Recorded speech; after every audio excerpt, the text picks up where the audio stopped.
3-day off kind of journey here. Got a lot of work around the house done, dishes, been tapping back in with the gym. Ironically, the gym is Chiefs fit. So yeah, just been taking it a little bit more slowly. It was very high pace there for a minute there. So Good just time a to whole reset. lot of nothing. Yeah. So when do things start picking back up for you again? I know spring training is coming up here soon. Yeah, this is around the time of the year that you fire off that Royals fan tweet. You start talking about, hey, can the Royals get me to training camp? I think you said that one year. I did. They, they What was they the verdict? What was the verdict? they didn't even give me to Mother's Day. That's sad.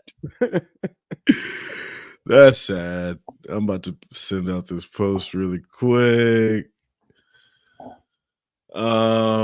Yeah, we'll do a little Royals. We'll do college basketball, obviously, though. I'm not very confident in your Jayhawks, my guy. I'm not either. I I'm not very mean, confident in your I Jayhawks. mean, if only they could play every game in March Madness in Allen Fieldhouse, then And I all would the be. advantages that come with that.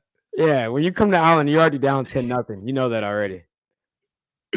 There is something to neutral sites. I do think that like certain teams are more prepared for that than others. Word to the Super Bowl. It's a neutral site. Yeah, It's a different environment playing in a sterile atmosphere, playing in a crowd that's like mixed. I thought there was a lot yeah. of talk pregame about like, and we'll do a formal intro. I'm just kind of off the top here. Like, there was a lot of talk pregame. Oh, it's a pro Niners crowd. It's like that plays into the Chiefs' hands. They've been playing better on the road all year long. That doesn't Yeah. mean anything to me. For you being in the building, what would you say the percentage was? Like, it felt like it was 70% Niners fans. I would say like 60, yeah, 60, 65. Okay. But the same way last year. I felt like it was a more pro Yeah. Philly crowd last year. They Yeah, it were definitely was. loud, they were into it. They like you could feel the momentum swings. The Chiefs aren't impacted by that. They went into Buffalo and Baltimore and won games. I mean, they done Yeah. played in some tough environments. No, Going into 100%. Vegas is a home game for them, basically.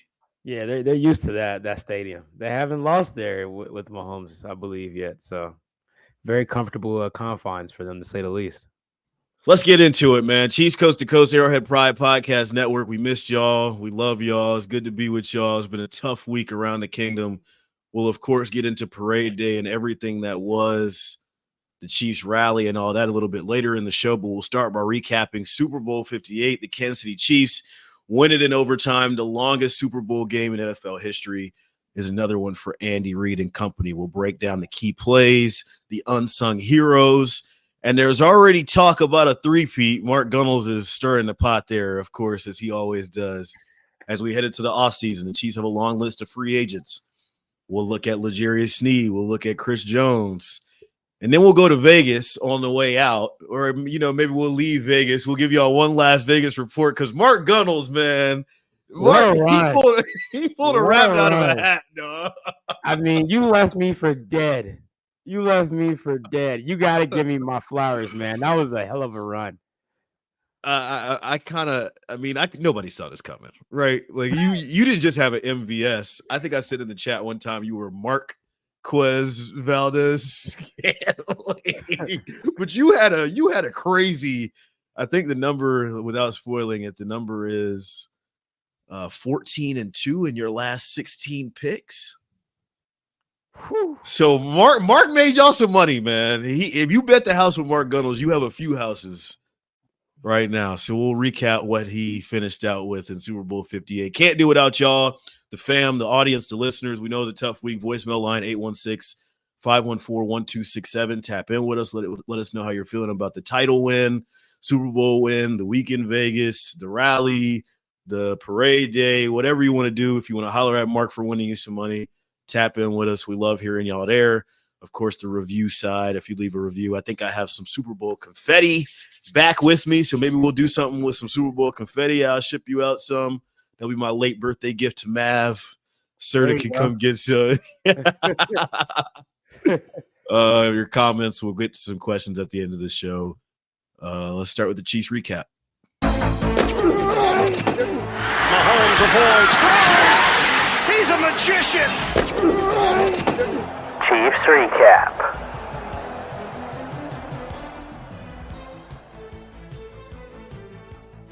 All right, so I'm glad that we actually do have a little bit of time to kind of let this one breathe. You know what it is by now, 25-22, Chiefs winning in overtime.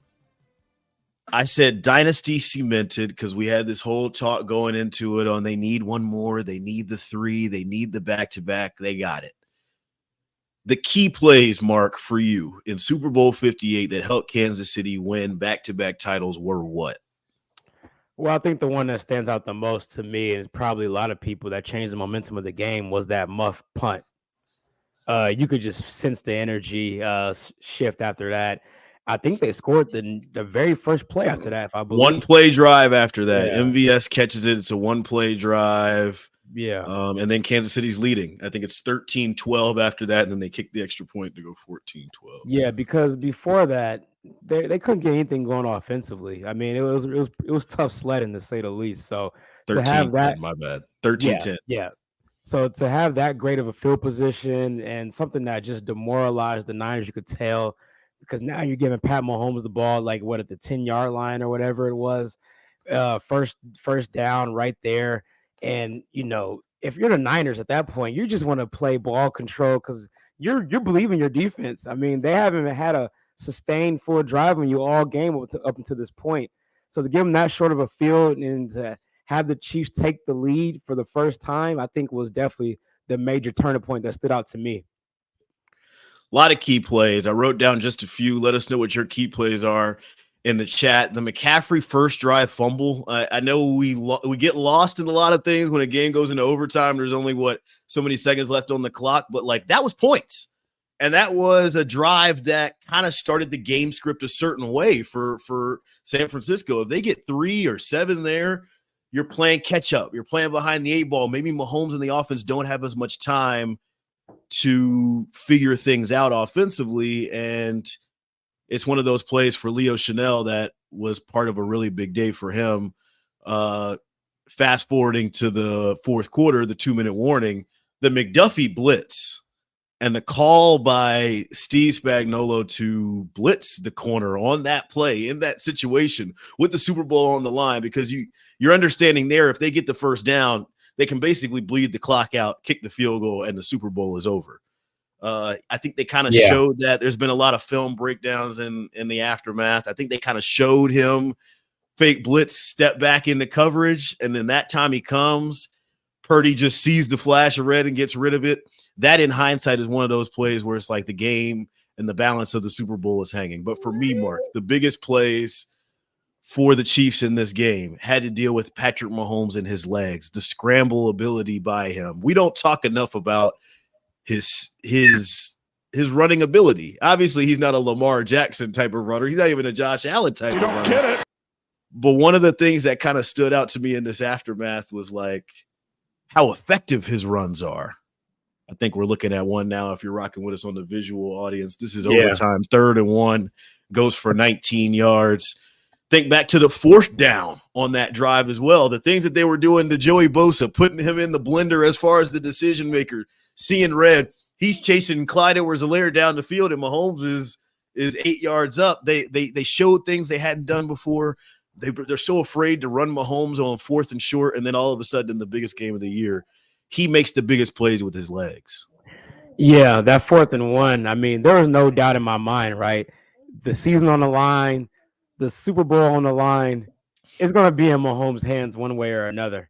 Because the play before that, they ran Pacheco up the middle, and he got stuffed. So I knew there would be some type of play that at least gave him a run-pass option. And I think that's something they should do more in those 3rd and 4th and short situations instead of that predictable HB dive that you do on Madden to try to get that 1 yard. Like, come on, we that's coming. So I was glad to see they did that, and Mahomes wasn't going to let them take the ball out of his hands in that spot anyway. But yeah, I mean, you made a great point because we know outside of Rashee Rice and Kelsey, this pass catching group has been very inconsistent, and I think when it comes down to those crucial moments like that, Mahomes is like, hey man, if I'm gonna lose, I'm gonna lose with the ball in my hand. So if my first or second option doesn't get open quick, I'm tucking and running. And I think you see him do that a lot more, especially when it comes to playoff football, because since it's do or die, it's win or go home. During the regular season, you can kind of play around a little bit and try to get your guys some confidence. But when it's money time, there's no time to play around like that. That's why I think we don't see it very often. That's why I think it's something that's only saved for these Super Bowl type scenarios, because they don't want to risk the franchise doing that in a game that's like regular season and doesn't really mean a lot. And then they don't want defenses to prepare for that. They want that to still be an element of surprise. Like I think truly going back to it, people still do not expect him to really run on these play action. When's the last time Mahomes held the play action or the zone read in the regular season? Like, it just doesn't really happen. Every time they show that concept, it's a handoff. So I think that's part of the illusion. That's part of the mystery around it. We're still dissecting Super Bowl 50. A couple more things I want to talk about before I pass it back. The blocked PAT, obviously huge. One of the key plays in this game when you're talking about how KC actually executes the win. I mean, that keeps it at 3 instead of 4. Leo Chanel in it once again. And when you talk about special teams transformations, Mark, we were on this podcast last year dissecting the holds. There was former punters and former holders coming in and dissecting. Remember, Harrison Butker was hurt to start the year as well, so you had the revolving door of guys who were coming in and kicking. What he offered the team this year as far as his consistency, he goes 4 for 4 in this game once again. That whole unit, the transformation that they made, KC won the special teams battle in Super Bowl 58. Yeah, you didn't even have to think about it. Like you mentioned last year, every attempt you were on the edge of your seat, hoping everything went perfectly from the snap, the hold to the kick, right? So this year, it was automatic. I didn't even think twice. I'm like, okay. Yes, he missed 2 kicks all year, and it was in that deflate gate basically thing with New England, and then I think he missed the week after that. Yeah, so I mean, when you get to about the 35, you're like, okay, we got 3 points in our back pocket if you don't take a sack. And I think that's what Mahomes played on this year as well, because you didn't see him take as many unnecessary risks, especially when they were in field goal range. He'll take the sack or just throw the ball away, where in years past, he may try to force something in, run around and do the Mahomes magic thing. But I think he understands not only did he have a reliable kicking game, but he has the best defense he's ever had in his life. I mean, forget the NFL. Like, we know Texas Tech didn't have no defenses. I'm sure in high school you didn't have a great defense either. So this is the best defense he's ever had in his football playing career. So I do think it was an adjustment probably at first because he's not used to that. But I think as time went on and they kept playing at a high level, he's like, you know what? 20 points wins games. I can score. That's 20, wild. That's 20, wild. But yeah, you're right. I can score 23 or 24 points and win a game. I don't have to score 30 plus every week. So I think that was a major adjustment you saw in him being a game manager, which has this negative connotation to it, which I don't understand, because you want your quarterback to manage the game, because that's how you win football games. And it's great when you have a guy that can manage the game but can also do playmaking things like Mahomes can at the same time. So it's a nice balance of knowing when to go there and when to just taking the sack or throw the ball away and take the 3 points and let your defense give you the ball back. The day ones are in the chat. Jeremiah said Chiefs back-to-back champions. Steezy says, yeah, buddy, left that man for dead. We did kind of – there was a point in time in the year where you stopped making picks, essentially. You were threatening a holdout on the picks. I never stopped, though. Daniel Berry says, yo, Chiefs coast to coast. Episode 77, dissecting Super Bowl 58. You mentioned another key play, and I guess this can be one of the last key plays we mentioned. We'll mention more. Obviously, the Tom and Jerry play has been dissected forever. The corn dog motion paired with the power shovel play, basically, like with Jerick McKinnon, who fought his way back. We didn't know if he was going to play. I think the last pod, we were like, he's just there for moral support. Like, he's probably not going to give it a go. He picked up some key third downs in this one and actually was in on the game-winning play. He was part of the deception in that.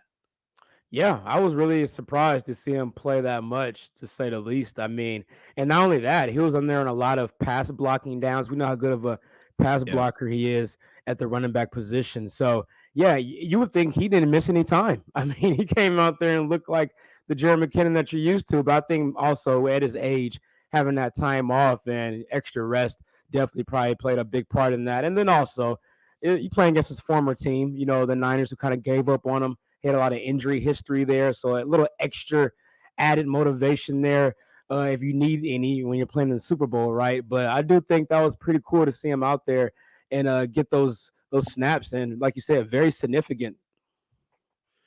McCole Hardman catches the touchdown. He's Mr. Walk-Off now. He's wearing the jersey at NBA All-Star Weekend and his full redemption story. We got that. MVS is the other touchdown for Kansas City. The guy that everybody wanted cut after the Philly game and his whole story. He makes the biggest catch in the AFC title game, essentially sealing that game. And then he has the one-play drive off the punt, the muffed punt for San Francisco in this one. These unsung heroes on offense paired with on defense for me. I'll shout out two guys and then let you shout out some guys on defense. These unsung heroes in Super Bowl 58, Kansas City. How about Bell basically stepping into the Derek Nottie role, faced off with Trent Williams a couple of times and gets the better side of him, completely shut down the interior running game for Christian McCaffrey, held him to like 3.5 yards per carry, per what Leo Chanel did, the block punt or the block field goal, the forced fumble or he's in on that play for Christian McCaffrey. He's chasing Brock Purdy all over the yard. The depth pieces essentially played huge roles in this game for Kansas City, Mark. Yeah, and speaking of that, shout out to Nick Allegretti once again. Filling in for Joe Thuney, all-pro left guard, and you didn't really hear his name called once again, which is a good thing for an offensive lineman. So you didn't really notice a drop-off, if any, to be quite frank with you. And you're going against two really good defensive fronts. I mean, Baltimore led the league in sacks this year. And then we know the Niners are always known for having a good defensive front with Chase Young and Nick Bosa highlighting that group. So I definitely want to give a major shout out to him. And he played injured. Did you see that, Aaron? The UCL injury. Yeah. Like, I don't know what would have happened if he couldn't have gone at that point. Who's the guy to fill in? You probably have to shuffle some guys around and have guys play out of position at that point. So considering that part as well, I mean, talk about being a tough guy and gutting it out for your team. So definitely major flowers to him. And then also the two turnovers. You mentioned the one with CMC. Shout out to George Karlaftis. Did you see the mic'd up when George Kittle said, he was talking to him, said, "Hey, George." He's like, forget saying, "Hey, dude, I'm going for the ball." So I want to give a shout out to him for being alert in that situation. And Jalen Watson recovered the muff punt. There was a lot of Niners in that area. So I think a lot of it had to do with these guys just being alert, having a situational awareness, because they were just quicker to the ball, it felt like, when it came to those crucial moments. I know Pacheco had the one fumble, but outside of that, it seems like the Chiefs always got the benefit of the bounce. And I think a lot of that has to do with, just being the attacker, being alert. You got the block extra point, the 2 fumble recoveries, almost had a pick. Remember that Nick Bolton play? I think the first drive of overtime, he nearly had that interception, and you would have already been in field goal range to win the game. So that's another play I don't think people obviously aren't talking about because it didn't happen, but just another example of guys just being around the football. KC had some early ball security issues, though. The Pacheco thing, even the first play out of halftime to then go along with Mahomes' first pick of the postseason.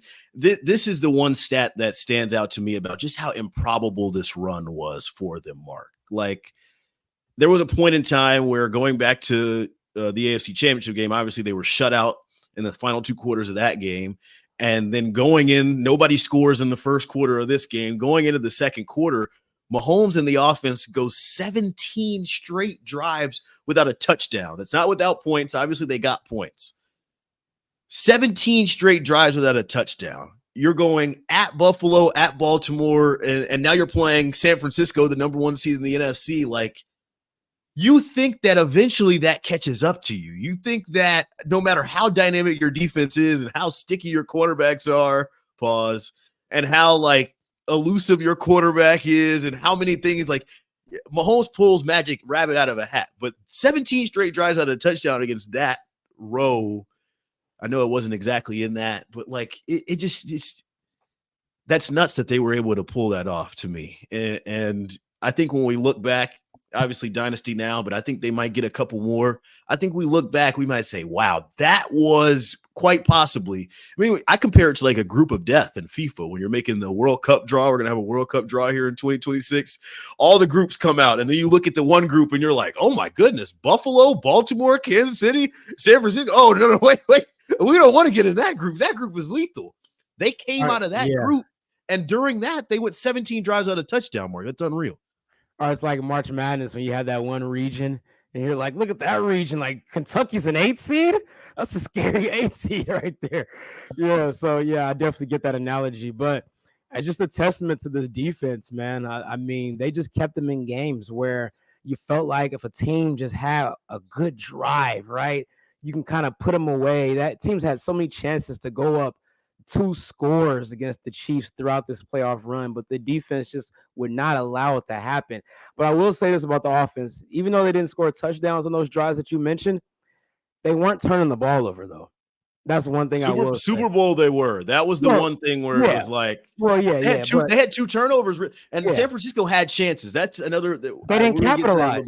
They didn't capitalize, bro. Especially the Mahomes interception. Yeah, they had the ball at midfield. And they came away with no points. No points. That's another key point we need to talk about in that game. I even posted on X about that because I said they have to take advantage of this. I mean, you got to pick at near midfield and you come away empty-handed. To me, that was a telltale sign that if you're a Niners fan, this is not it's not good for you right now that you didn't score off that interception. Speaking of that, and I want to get to this. This is the one thing. There's so much crap that's said and before the Super Bowl, after the Super Bowl, whatever. The Super Bowl overtime, and I want to contextualize this, but where I was and where I was watching it, we were in the post-game live holding area. It's basically like a tunnel inside the stadium. We had vests on, and we watched the Super Bowl last 2 minutes on like a closed caption TV, basically a closed circuit TV. So I'm confused on the rules, like a lot of people. I'm scrolling on X trying to figure out what's going on. I knew the touchdown thing. That was clear. Obviously, the Chiefs were part of the last part of that. And even NFL Films did a great job of saying how Kyle Shanahan and the Falcons were in that Super Bowl game before, where Tom Brady got the ball, went down and scored a touchdown. Other team didn't have a chance, and that was it. That was history. It's no longer that way anymore. I knew that, but the clock is what gets me. And I think in the aftermath, that's the one thing where I'm like, well, okay, well, why do they have a clock if both teams get to possess the ball and score? Like, it just – that threw me for a loop a little bit. But hearing the mic'd ups, Mark, and then hearing what the 49ers say in the aftermath about not knowing the rules, wanting to receive the ball first, and Kyle Shanahan saying these words, we wanted the ball third. That to me is like, bro, you could have just came out and said you messed up. You didn't have to lie. It's cap a little bit. You don't want the ball third. Having the ball third is not as valuable as having the ball second and knowing exactly what you could do with your 4th down. That is the most valuable to me. The 49ers flubbed this, and they're going to look back and they blame their analytics guy. Is bullcrap. We want the ball third is a lie. Yeah, and did you see Mahomes' reaction after they wanted the ball? He said, they want it. They want the ball. And Kelsey was like, that's what we want. That's what we want. Because like you said, and I saw after the game, hypothetically, the Chiefs and Mahomes said it actually. If the Niners did score a touchdown, they would have went for 2. There was no third possession to be had. There was no third possession to be had. You could be out checkmated. Like that. It's just bad numbers, essentially. Yeah, and then when you think about it, if you're the team that gets it second, let's say the first team does score a touchdown, it's like, why wouldn't you go for 2? Because if you just tie the game up, all they need is a field goal to win. So if I'm going to lose, I'm going to lose with my offense on the field. So it would have been interesting to see that. Obviously, I'm glad it didn't happen because that would have been so much stress. Could you imagine, Aaron, if it came down to a 2-point conversion for the Super Bowl? But the Chiefs actually said, they said in hindsight, not only did they have the plan to go for 2, but they knew what the play was going to be. Like, that is what stands out to me so much about this. It is a true comparison of someone who's prepared in this situation and someone who's not prepared. Like, maybe some people knew the plan over on the San Francisco sideline, and some people knew that what their strategy was, and we want the ball, but that was not a well-known thing.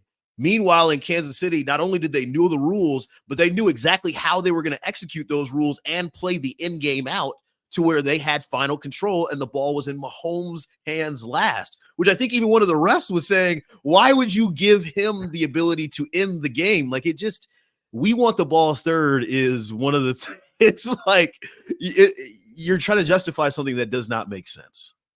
It would have been hilarious to see how many Niners players would have celebrated if they scored a touchdown that first drive, thinking that the game was over.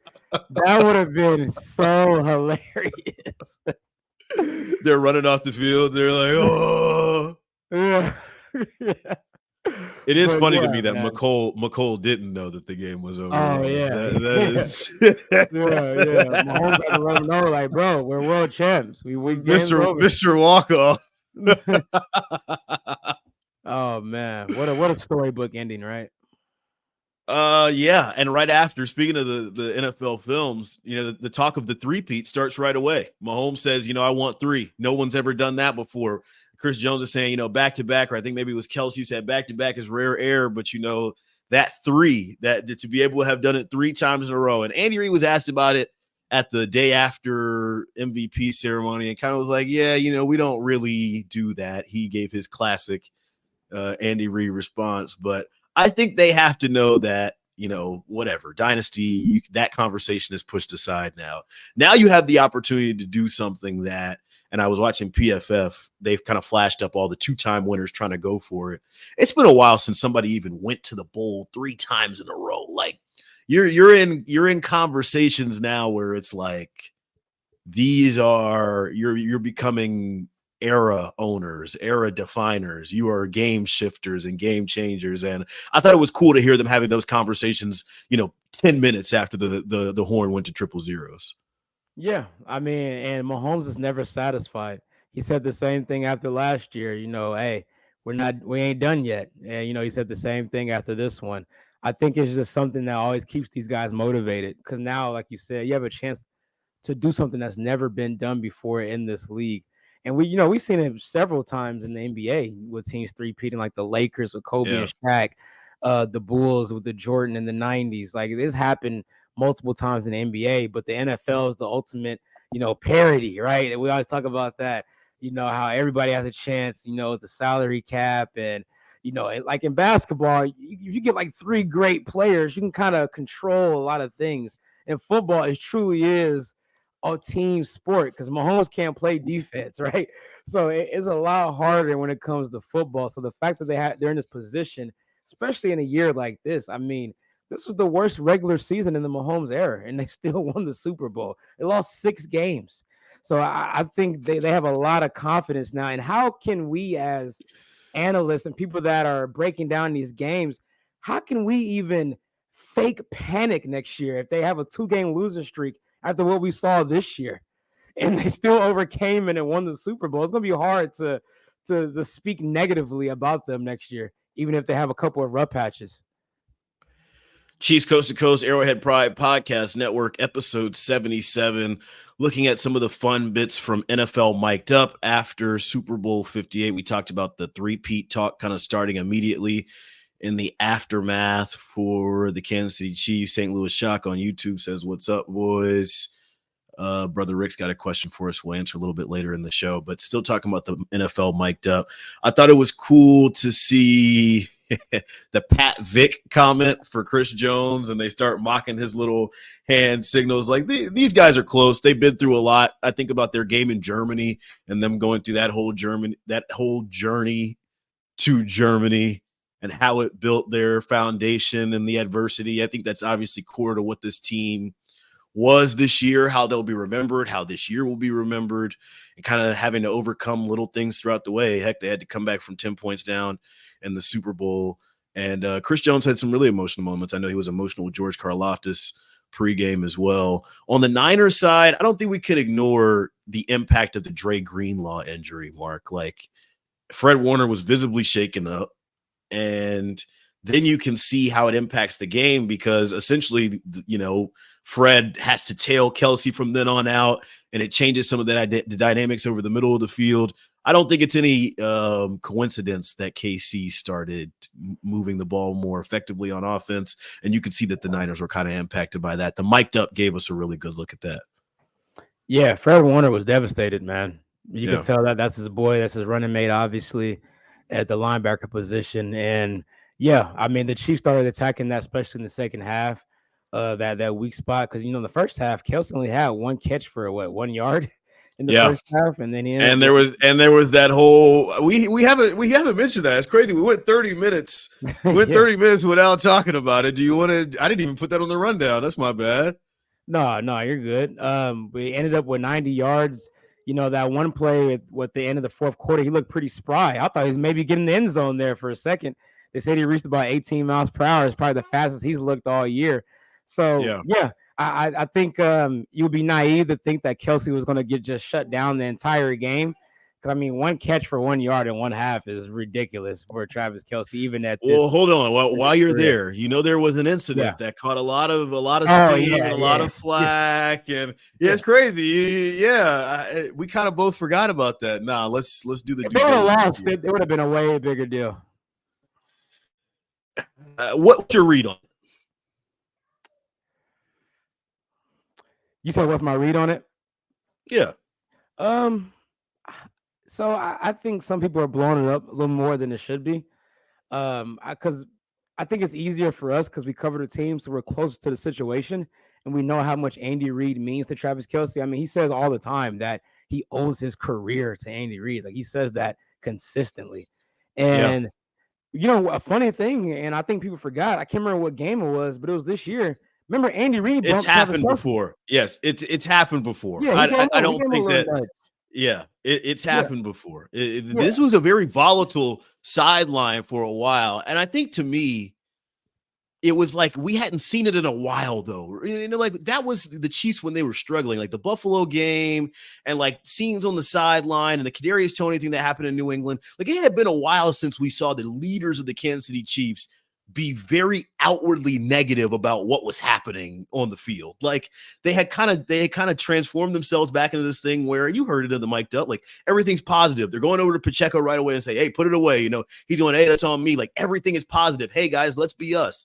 They say that all the time. Like, let's just do us. Let's be us. Like, it was so positive. And for that moment, that was the first time since the whole culture change or the Jack Jones play or whatever that we saw, like, oh no, like, on the biggest stage, tensions are high. We heard about the emotional pregame speech too. Like, I'm with you. If they lost, we have a different conversation here. But it's not nothing.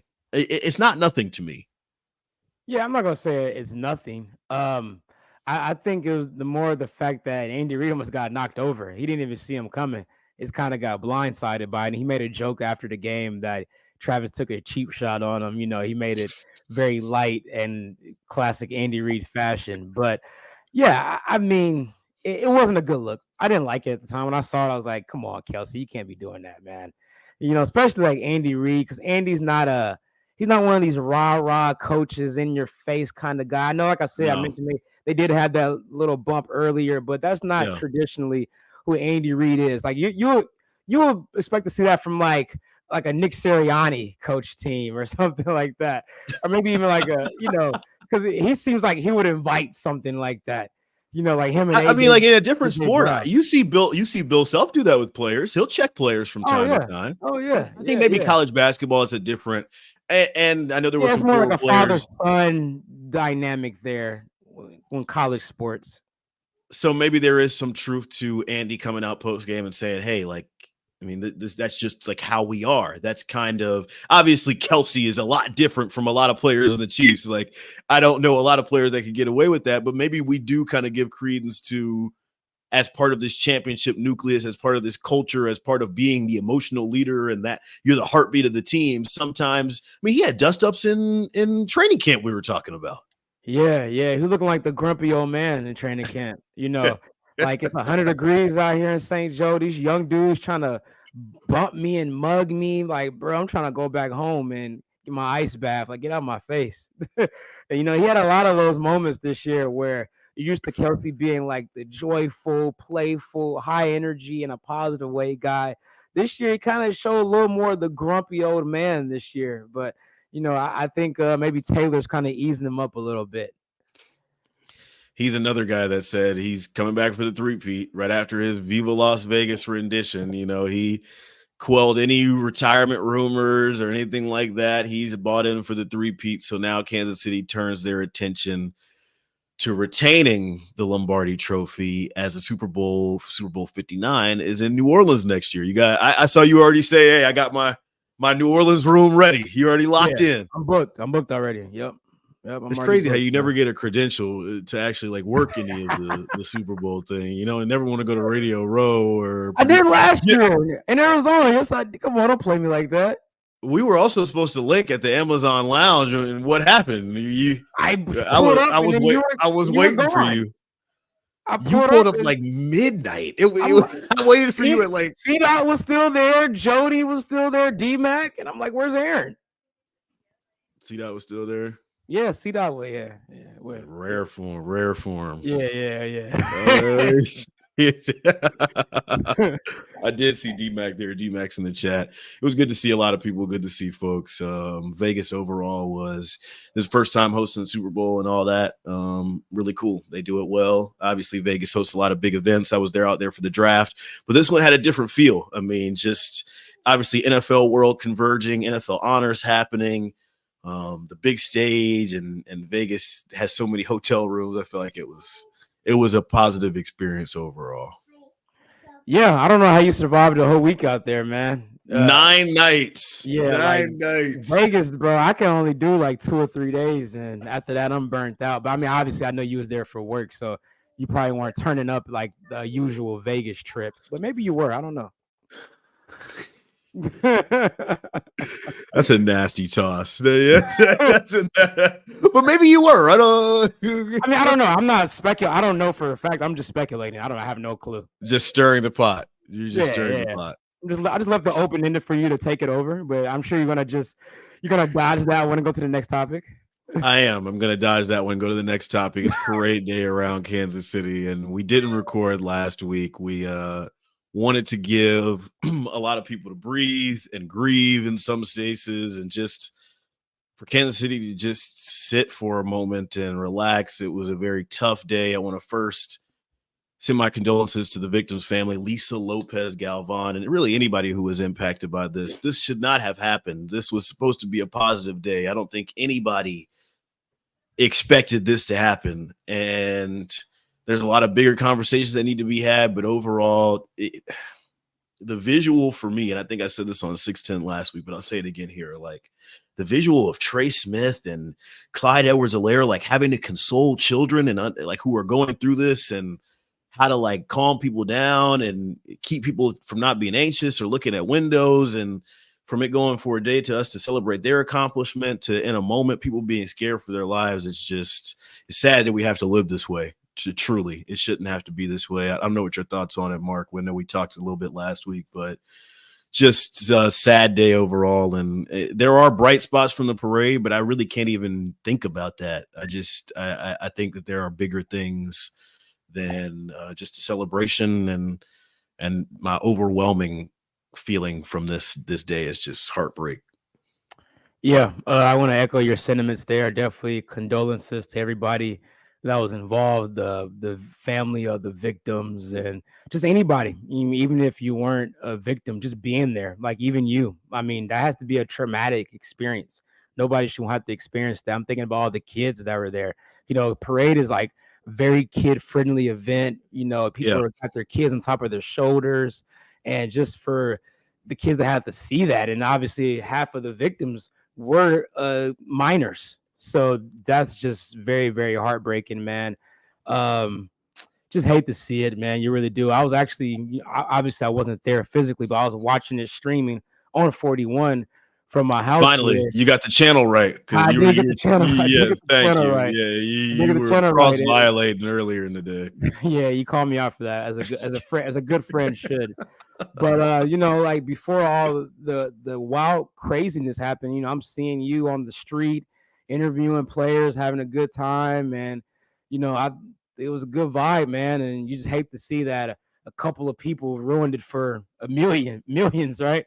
Thousands and millions. So just very unfortunate, man, and just wish that gun violence in this country, man, can really stop, because it happens every day. Unfortunately, it's just very, very sad. You're a kid from Kansas City. Have you been to a parade before? Have you been to one of the Yeah, parades? I haven't been to any of the Chiefs ones, but I went to the Royals one back in 2015. Went to the Royals one back in 2015. I've been to the last two Chiefs ones, so I kind of get it. Last one was cold. This one was warmer. Obviously, what happened at the end, but a lot of the big conversation coming out of this and how we can kind of transition this story going forward is kind of talking about celebrations going forward. I mean, we've kind of said before that we expect the Chiefs to have another parade. Maybe the Royals will get there one day. Do they throw parades for Sporting Kansas City or any of those teams? In the future, what should celebrations look like, Mark? What do celebrations look like? Should celebrations change because of this situation? Is there a way to make these parades safer? Your thoughts in that realm. Well, I know there was a lot more law enforcement involved for this event, but I'm not sure if you remember, but the draft, to enter the Yeah. draft, you have to go through metal detectors. You couldn't just Yeah. walk in and be in the draft area. You have to actually walk through and get your bags checked and things of that nature. Now, I know it'll take a lot more manpower and money and things of that nature, but if it can save a life, I think it's worth it. I mean, because you're talking about, I mean, I don't know, what was the number comparisons for the draft and the parade? Because I know the I parade haven't had seen a million. I haven't. The draft probably had more than that. I can't remember, to be exact, because you would imagine I fans from all over. But yeah. I mean, the draft was a much bigger event, and I felt very comfortable and safe there. So maybe you go that type of route, because we've seen it done in that same area, obviously for a different event. But maybe you have to do something like that. Would you be against having the rally at Arrowhead? I don't like that, because I feel like now you shut off so many fans by doing that, because Arrowhead can only Even fit if it's like a free event, but maybe like you have to have actual tickets to get into it. You know what I mean? Because the Braves yeah. did something similar. We're just spitballing. This is just ideas. The mayor did mention something about that, because this is something the city wants to address, and this is, I don't want to say a huge stain, but it is something that is negative. When we look It back, is. this is a seminal moment of how this will be remembered, and I do think that there are going to be some pitches and proposals on how to change it going forward. The Arrowhead ticketing idea is one that's been thrown around. But do you think this is just will be like a Kansas City thing, or parades in all other sports? Like, what's going to happen? Whoever wins the Yeah, NBA finals this year, what are they going to do? I Like, don't know. I think that's kind of more of the thing you should look at, is these upcoming parades in these other sports like the NHL and NBA, to see what they do, because it's not just a Kansas City thing. Like, this could happen anywhere. Let's go to our Chiefs preview. Stop it. You can't do this. You can't escape. You can't make these plays. You can't make these throws. Come on, give us a sneak preview. Chiefs preview.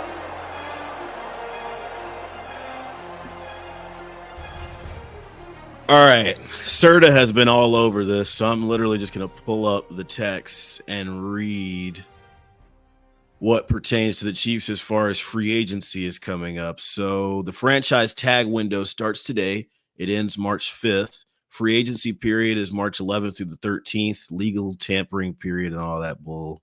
Y'all know how that goes. And then the official league year starting 2024 league year starts on March 13th at 3 p.m. Central. The Chiefs have a list of impending free agents. This is also Steven Serta. Going to give that boy some love. Y'all know the obvious ones: Chris Jones and L'Jarius Sneed. Brett Veach has already gone on record about saying how they're a priority coming into this year. Ironically, I live by the QT here in Westport. I saw L'Jarius Sneed today. So he's he's in KC. Yes, indeed. Wow. I saw L'Jarius Sneed today. I don't know if that's, you can aggregate me from there. Yes, L'Jarius Sneed is in Kansas City.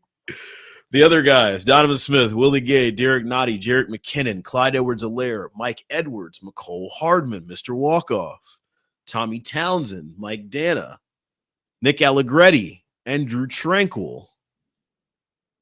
We don't have to go each one by the numbers, but give me one of those guys that maybe interests you as somebody who you want to keep here in the kingdom, Mark, and then maybe a guy you want to keep but you think might be too difficult to keep. Yeah. So I mean, looking at that list, I mean, obviously, we don't have to mention Chris Jones and Snead. Obviously, you want to keep them, but Yeah.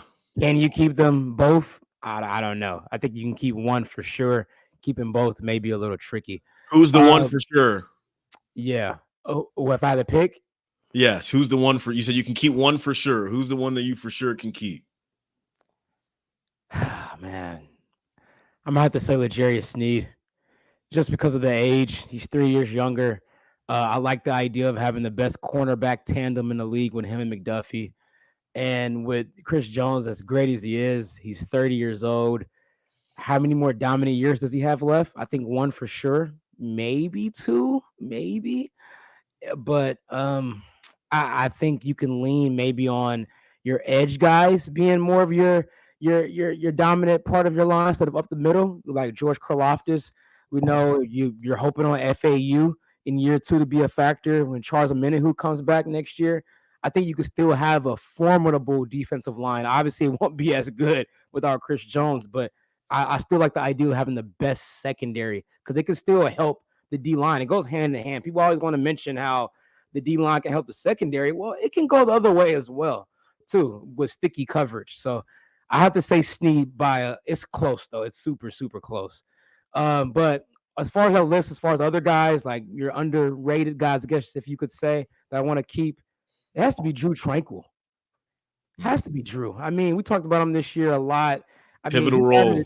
he added a different dimension to the team, especially like when Willie Gay went out. He was able to be that guy. Nick Bolton missed time as well, and he had to play the green dot. He played multiple positions on the linebacker spot, and I think he's a guy that really loves being here. I mean, I'm sure you saw his sound bites at the parade. I mean, he Oh said yes.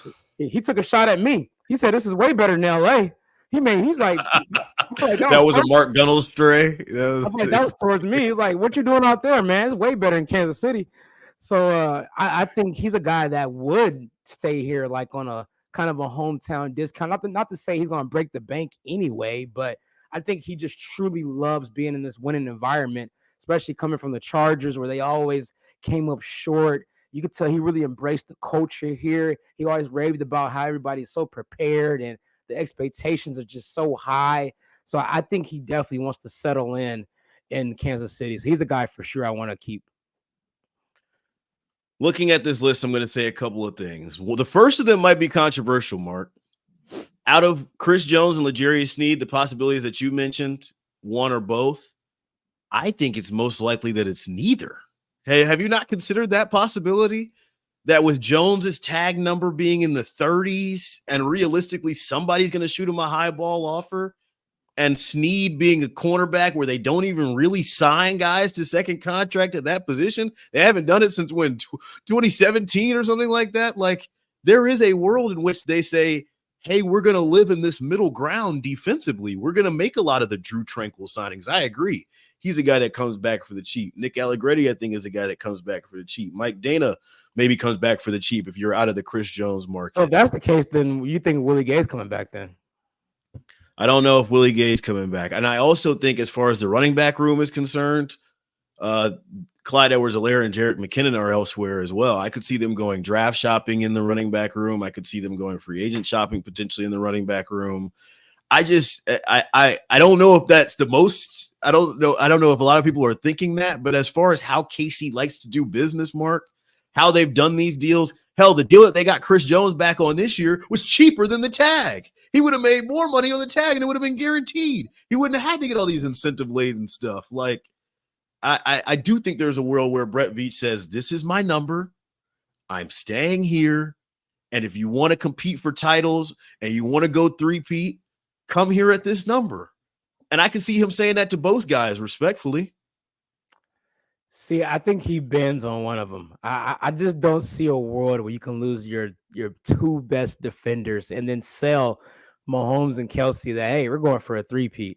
I do think this is a rare situation to where you do have to entertain giving a cornerback a second contract because before the year, I was exactly there on, no, you don't pay a cornerback. Brett Veach doesn't do that. But Snead play at such an elite level to where he makes you have to reconsider that way of thinking. and he's still going to be cheaper than Chris Jones because cornerback market is not nearly as high. It's as like a 16. It's defensive like tackle. exactly half, right? Like if Chris Yeah, Jones wants yeah. 32, L'Jarius Sneed is Yeah. around in the 16. But Exactly. it's like when your parents said, "We got McDonald's at home." You know, we can't. We can't get McDonald's and have food at home. Like they can't do both. Mark, this is. I know you. Go ahead. So if just let's live in your world for a second. If they lose both, are you saying that they make a big splash at receiver? Because something has to make up for losing your best two I don't defenders. know. I honestly, this is our first dabble into the offseason talk. This is our first taste of these storylines. I think Sneed and Jones is going to be the big one. It depends. It depends on what deal you can get. I think maybe if Sneed signs a team-friendly deal, then you can load up and get Jones. Jones has already also, back to parade day, publicly said, "I ain't going anywhere." So that helps your leverage a lot if you're the team. I think I saw even the How much stock did we put into that, though? Because he was clearly drunk. Do we put any stock into that? I think if you're Chris Jones, you go into the day saying, "There's one thing I can't say on stage," and then you say the thing though, that you say on stage, and you cost yourself like $5 million. That's a strong drink. That's a strong drink. Saying I want to go for the three-peat is one thing, and even L'Jarius Sneed on K Adams had a little bit more interesting. Like I caught him on the parade route. He said, "I'd love to be here, yada yada," but on K Adams, he's like, "Pay me." Like we're early in this thing, man. Like we I think it's likely that Sneed gets tagged. I could see that. I'm not mad at that. But the Chiefs don't like using the tag though. Got to use it on somebody though, right? This year? We'll see. We got time. This is a little rumor before we get to Vegas. One little quick rumor, and I know you like rumors. We're running long here on Chiefs Coast to Coast episode 77. You love rumors. And this rumor about Jason Kelce partying with the Chiefs in Vegas, and he hasn't officially retired yet. And what if he wants to play with his brother? We're going to our rumor expert. Have you heard anything on? Have you ever heard anything on the New Heights relocating to Kansas City and possibly the brothers playing together 1 year in the Kingdom? There's zero chance this happens. Zero chance. I mean, is he going to change positions? You already have an all-pro caliber center in Creed Humphrey. Like, so what are you going to do? What I heard, and please don't report this. He's going to play left guard. It's a conversation in between. Yeah, they're basically, because Creed was having some struggles, especially Super Bowl. I think the whole thing that pissed Rashee Rice off in the Super Bowl that he missed that, and Mahomes goes to him on the sideline, and I thought the lip readers basically caught him saying, "Hey, motherfucker, he rolled it to me. I had to do what I could do." And there was a couple where Creed, that aspect hasn't been the same. I'm not the best O-line breakdown, and I don't think Mark is either. But we can tell when the snap is on the ground, you got to catch it at your shoelaces versus your kneecaps. And it messed up a couple plays. So The rumor is you would learn from one of the GOATs, play alongside him wherever that fits you. And, this is a guy that Andy Reid, has a connection to. It's not part of every rumor is a little bit of you can't say 0%. See, it's funny now. You're doing what you accused me of doing. You're being the TMZ rumor guy. I see a tweet from our post from a guy that has 1,000 followers, but it got some traction though. Reddit, you was on a Reddit thread. This is one of those topics, man. I'm not entertaining this nonsense. Let's go to Vegas. Place your bets. Oh, there it is. 2 touchdowns. Win by at least 2. Let's go to Vegas with Mark. Don't call it a comeback. Wow. What a run. I'm proud of you, man. I'm really proud of you. I didn't see this coming. I don't think Serta saw this coming. I know our audience didn't see this coming because if they were betting with you for the first half of the year, they had to have stopped. Mark Gunnels finishes above 500. courtesy a 5-1 Super Bowl 58 ticket as follows. The only miss, and you were a point away from a perfect ticket. The only miss was the over on total points. You had it at 47.5. The game total finished right at 47, 25 the difference to 22. is that block extra point, even though as a Chiefs fan, I'm glad it happened. So. So Mark Gunnels is a perfect ticket away, or one blocked PAT away from a perfect ticket. The rest of it is Mahomes MVP that cashed, along with Chiefs money line. KC team total over at 23.5. Brandon Ayuk, the under on his receptions at 61.5. And then you took the Mahomes over passing yards, which is an easy cash at 261.5. He finished with 333. Mark Gunnels, 5-1 in Super Bowl 58, 14-2 in his last 16 plays. I mean, my goodness, to finish the year at 32, 31, and 1. Wow. Mark Gunnels finishes right. I mean, a photo finish, but seriously, man, you finished the year out great. You showed up when it mattered the most. You took some bullets there. We were giving you some crap throughout the year. You were hanging your head, but you stuck through, and adversity really shaped you. You know, Matt Nagy must be your offensive coordinator as well. Yeah, man. I mean, if you weren't listening to me for the first half and you just played the last 16, I mean, I paid your rent for the next 6 months. I mean, my God. The house on it. 14-2 to finish the year. I mean, even I had my own doubts, but I did. And you mentioned it early on, though, that I started to change my formula and the way Change the formula. Yeah. Yeah, I did a little more. I went deeper into my plays. I didn't do the, your typical Mahomes over on passing touchdowns for a game or something like that. It was the one that really cashed for me that was inconsistent was taking the wide receiver one of other teams under. I literally cashed every single time. They should have fed Ayuk the ball more. One of the biggest letdowns for San Francisco is that they tried to put Debo in a situation that they had Ayuk for, and basically that lost them the game. Yeah, so definitely proud to finish this way, man. I know it was a rough start, but I got some good momentum going into next year, man. I'm proud of you. Take some time, relax. This is a good time to update y'all on our recording schedule. Steven Serta wants y'all to know, make sure that this is our final show until after the NFL draft. We'll kick off our draft pods and that kind of stuff this week on Arrowhead Prize. So this will be our final draft, our final pod until after the NFL. Where is the draft this year? It's in Detroit. Ooh, I might skip that. Yeah. Yeah, I'm not gonna lie, yo. Chiefs got with the last pick. Yo, in Detroit, man. We just been getting some NBA All-Star game was in Indianapolis. Draft is in Detroit. Ooh. Last year, the NBA All-Star weekend was in Salt Lake City. Super Bowl New Orleans next year. That'll be great. That'll be fun if the Chiefs are there. I mean, you already booked your room, so I guess you're assuming that. So, yeah, I'm gonna take some time off. I got some trips coming up. When are you coming back to KC? Sometime in the spring. I'll be out there when the weather gets more consistent out there. Catch a Royals game. Yeah, let's go to the K. Let's grab a. Well, you'll be working though all the games, do you? Huh? I can catch it. We can make something happen. We can make something happen. Let's catch a beer at the ballpark, man. This was a good final episode. Not final episode. This was a good episode to go into a break for. Let me scroll through and see if we got any comments. Brother Rick, who's your first round draft pick? It depends on what they do in free agency. So it's hard to answer that right now. But I mean, I always want a sexy toy, so I'm thinking receiver. I like Troy Franklin from Oregon, deep ball threat. I like him a lot.